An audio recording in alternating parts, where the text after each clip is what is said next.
Good morning to you all. My name is Liisa Kauppenin. I was born in Finland. I never felt oppressed as a girl. I still don't feel oppressed as a woman. It's the Finnish culture. Many decades ago, Finland had already allowed women the right to vote, but other countries did not allow women to vote. While the culture in Finland encourages girls to thrive in school, boys do not do well. The percentage of women in universities in Finland is 70% and men 30%. And even with this balance, more men get careers in business and government after graduation. What a world! I did not have big dreams. I wanted to marry someday. When I was growing up, I thought about becoming a teacher.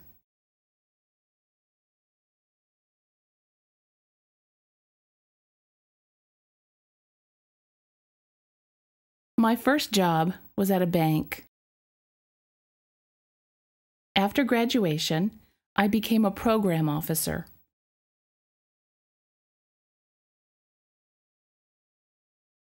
Next, I became a boss, and I managed 300 women and a few men. They were all hearing.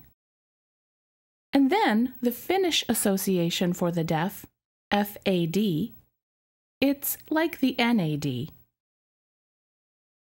They asked me to work to disseminate marketing information and public relations and to lobby for rights. I liked this job so much that they asked me to become an executive director. I was reluctant, but I said to myself, okay, I'll accept it, but only for a short time. Eventually, I accepted and worked as the executive director with FAD for 30 years. When I first started, we had an 8-person team. When I retired, we had 150 people. We have a big house. The deaf world refers to the headquarters of the World Federation of the Deaf as the White House.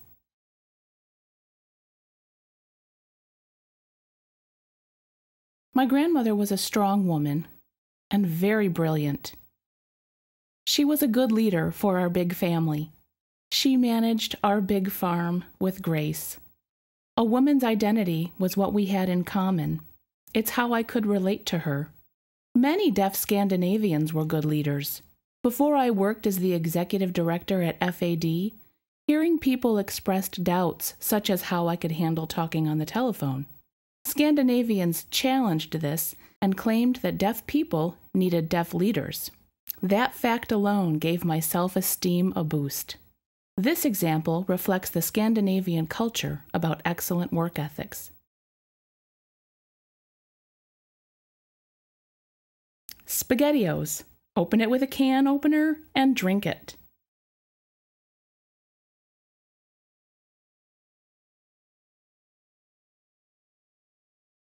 In addition to all positive qualities that my family always had, I never felt that my family showed any pity for people who used sign language. Never. My big family was always happy to watch me learn sign language. My family always knew what I needed as a deaf person. My family was hearing and knew that I wanted to meet deaf people. Being on a big farm meant no deaf people lived nearby. My grandfather looked at our town's major listing and circled deaf people in town. My grandfather and I rode together on horseback and traveled quite a bit to meet deaf people. My grandfather would wait patiently as I talked with deaf people in town to my heart's content. My grandfather accepted and understood what I wanted. Wow, what a wonderful upbringing I had. Overall, my experience with hearing people has always been good. So nice of them to write back and forth to communicate. I don't get nervous meeting hearing people at United Nations meetings because I like talking with them and making those connections. Many deaf people thought I was being brave and crazy, meeting and talking with hearing people. Deaf people were afraid to make the move to do the same. Many times, Markku Jokinen and I went to different places together, and he watched me in action. Initially, he repeatedly stated that it was not possible to meet with hearing people. Now I challenged him, after studying me for a while, to think how we could possibly influence people if we did not meet them in the first place. I encouraged him to watch me closely as I talked with hearing people. He started to like the idea of meeting hearing people slowly. Now he communicates with the hearing world effectively and is well respected in the community.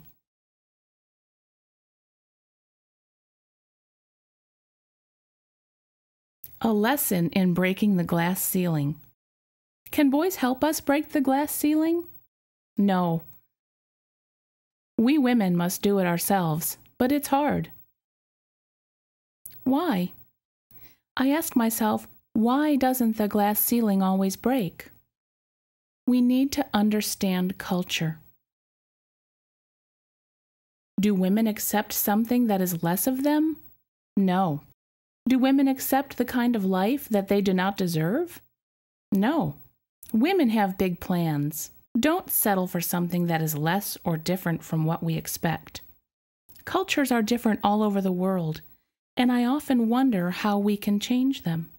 Many countries are so backwards when it comes to breaking the glass ceiling. Also, the environment in these countries is oppressive. For example, in the Republic of Yemen in Western Asia, women have no rights. Many mothers have very young girls who are forced to marry. Many young girls in Yemen between the ages of 8 to 10 marry men in their 40s and 50s. These young girls suffer so much more than you can ever imagine. Another example is in America and Finland, where women who have the same jobs that men have do not get paid as well as the men do. Salary inequity. How do we break the glass ceiling? We need to work together. Women in the world work with men, so we can be united. How can we change the culture? It's hard, but we must understand in order to know the culture first. We need to understand why women do not get what they deserve, and then we can make connections. I know such culture changes happen. You will see such change. Another example is in Nepal, where their concept of reincarnation has been a firmly held belief of the people for many, many years. They believe in life after death.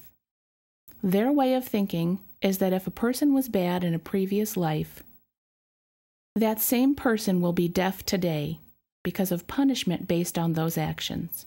Now, deaf Nepalese people realize that reincarnation doesn't have to end this way. They gain knowledge through our WFD work to understand human rights. In a nutshell, the answer to many questions lies in people learning and knowing about human rights. Discourage the idea that bad people are deaf. Bad and good people are equals. As a result, the culture is changing slowly. What helps tremendously is that we continue to learn what our human rights are.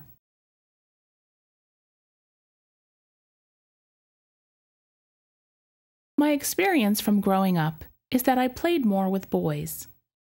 As a result, I often wonder, how can I develop positive relationships with men?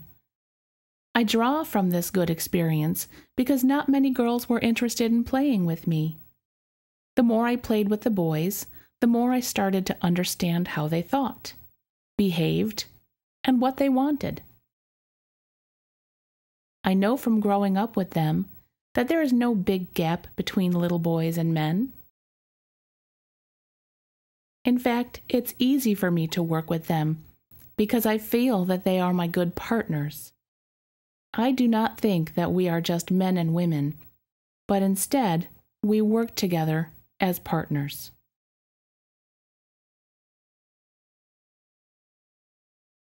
When I became a WFD General Secretariat, who eventually assumed the position of president, the same thing happened during my two roles.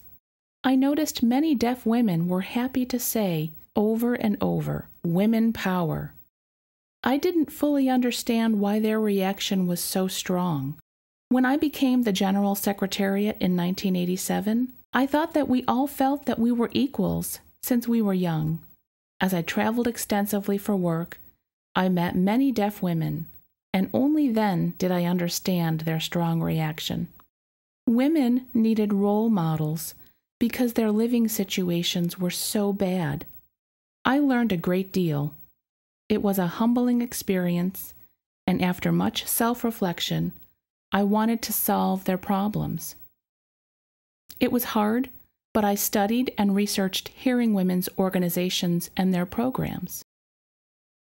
UN Women, an organization supporting gender equality, focuses on women's rights. Women are not allowed to be oppressed.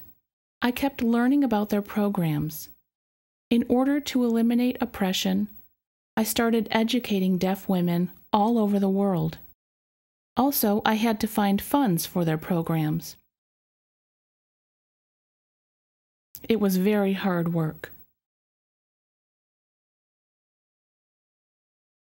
One example is a deaf woman from Zambia who attended training in Finland. She worked hard and completed her training. She now saw what equality meant. She wanted to work with deaf women when she returned to her hometown. She wondered where she'd find the funds for her community. She won a grant from the UN's International Labor Organization. She didn't see the money as being used only for deaf women. She saw that there was an opportunity for women with disabilities. She accepted the job to coordinate such efforts in the community. She did not think she'd be effective if she taught only women about oppression, because men would still oppress women anyway. So she designed a different approach, which was to invite both men and women together, so both could learn together. The men learned how the women worked, realized their challenges, and gained a clear understanding of their responsibilities. Then they began exchanging ideas. To me, it was a wonderful accomplishment. Good grassroots efforts. Many underdeveloped countries need this kind of model plan.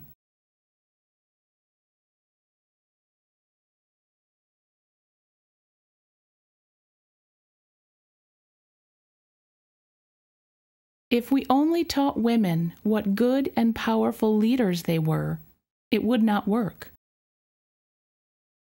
With men, they'd become better leaders working together. However, men must learn women's rights.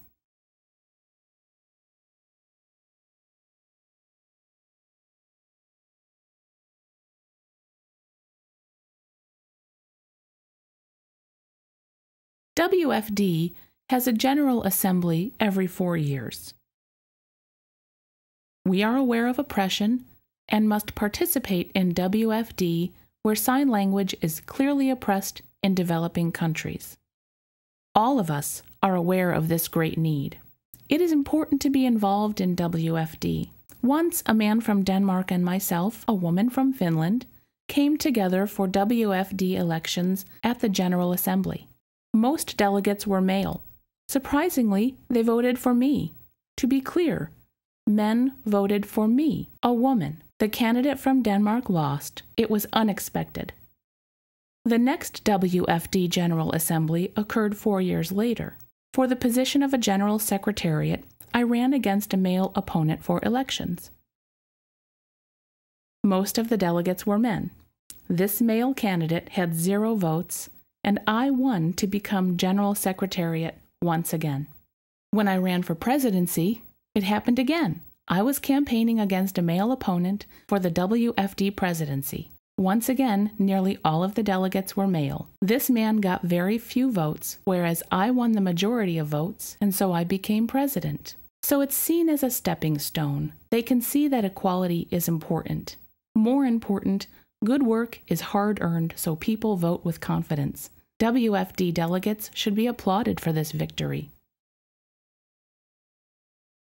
Yes, it is an important question. It's important because the world is rapidly changing. If I am a good leader, I must follow the times.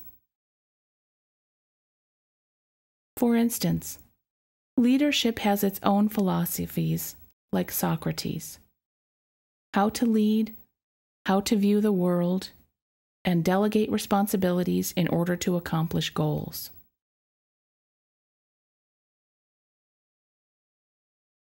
Leadership uses a variety of methods: management, people skills,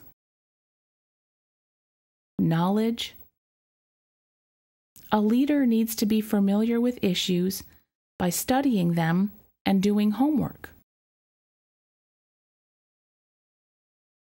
Government, universities, and others use a wide array of methods too.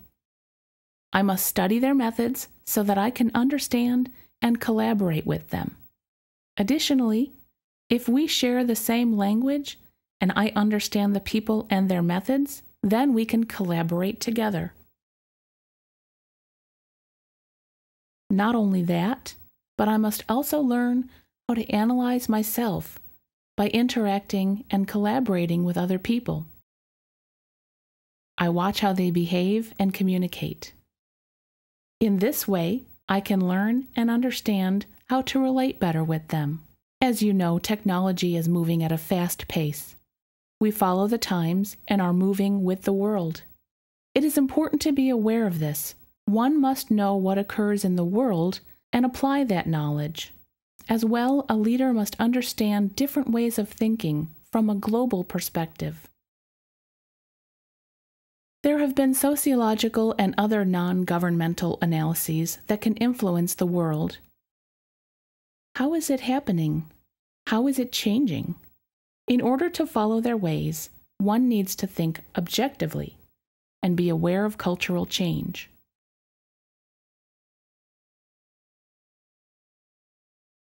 For instance, younger generation users are different from older generation users. Our experiences are so different.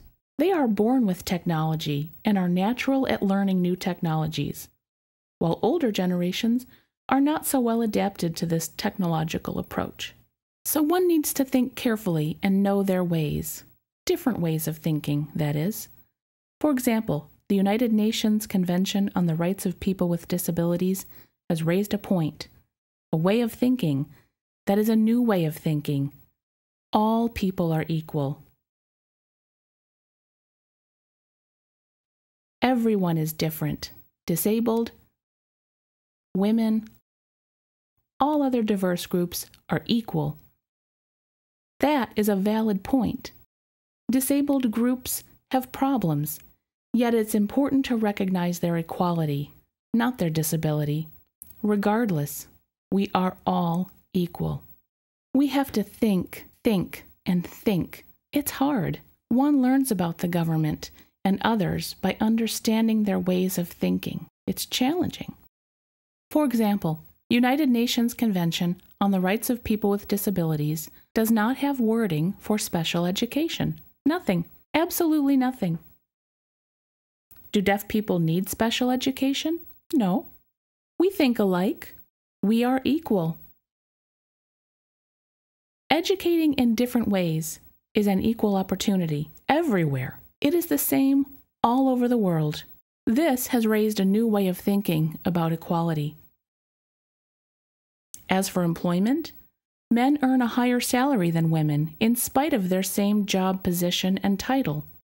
Women work in big corporations. They work very hard to succeed and attain high-level positions. It's very hard to climb the ladder. Even in Finland, known for its support of equality, this issue still exists. The government and UN have finally accepted deaf culture as a cultural and linguistic identity.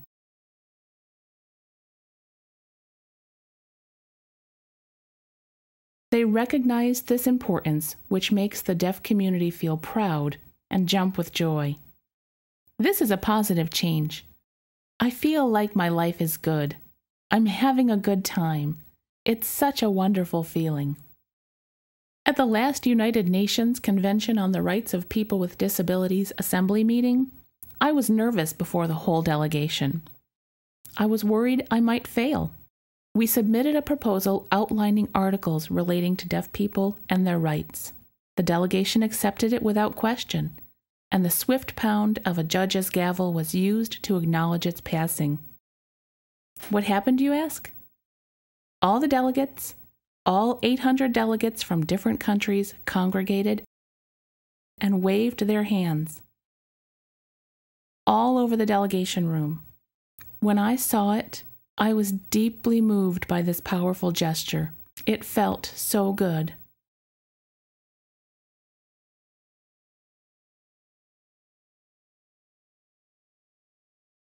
In retrospect, I've worked for 50 years. The last one with the United Nations and the Convention on the Rights of People with Disabilities. They worked very hard to make it happen.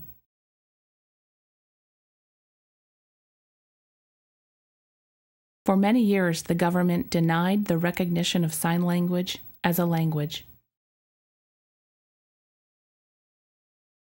Eventually, it was time for voting. If someone disagreed, then the proposal fails. It is a consensus policy, meaning everyone must agree so that it can be ratified.